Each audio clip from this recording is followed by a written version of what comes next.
La laïcité en 3 minutes, ou presque. En France, depuis 1801, l'État était lié aux églises par le Concordat.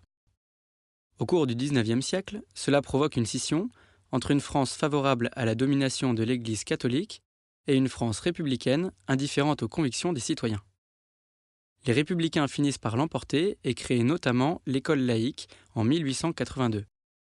Mais l'un d'entre eux, Émile Combes, défend un contrôle des cultes et s'oppose fermement aux religions. En 1902, alors qu'il est chef du gouvernement, 2500 établissements scolaires catholiques sont donc fermés. En réponse, le Vatican rompt ses relations diplomatiques avec la France en 1904. Le Concordat devient caduc. La nation est alors profondément divisée et la situation est explosive.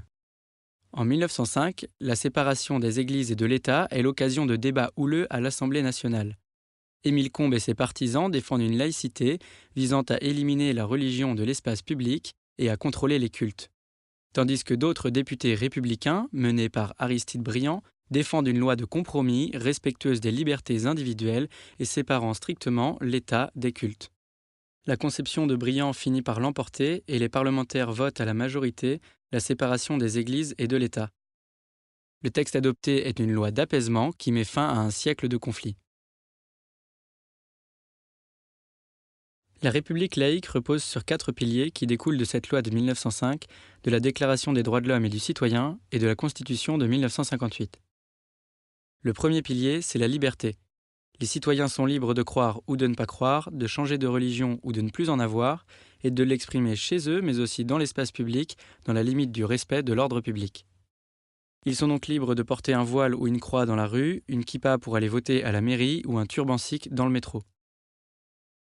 Deuxième pilier, la séparation des églises et de l'État.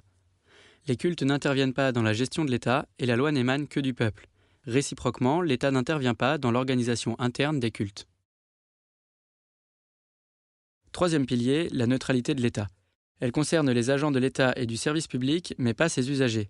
Par exemple, les policiers, les juges ou les enseignants ne doivent montrer aucune appartenance. Mais neutralité ne veut pas dire indifférence.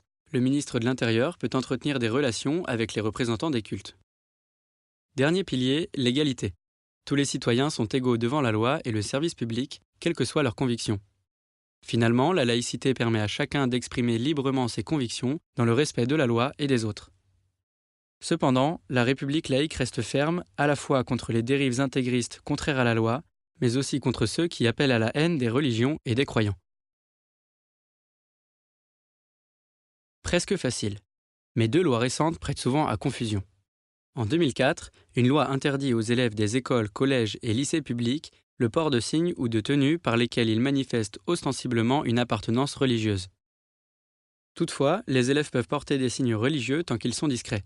Cette loi vise à préserver les enfants des pressions, y compris de leurs camarades, afin qu'ils puissent ensuite faire leur propre choix. Mais elle ne concerne pas l'école privée ni l'université dont les étudiants sont majeurs. Elle ne concerne pas non plus les parents d'élèves ni les intervenants extérieurs, comme ceux de la Fondation Abbé Pierre ou de la Croix-Rouge.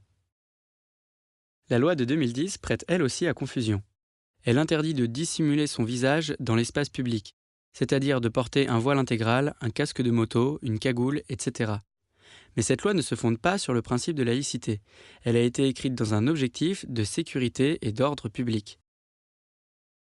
Finalement, la laïcité n'est pas une opinion, mais bien le cadre qui les permet toutes. Être laïque, c'est uniquement adhérer à des lois et des principes.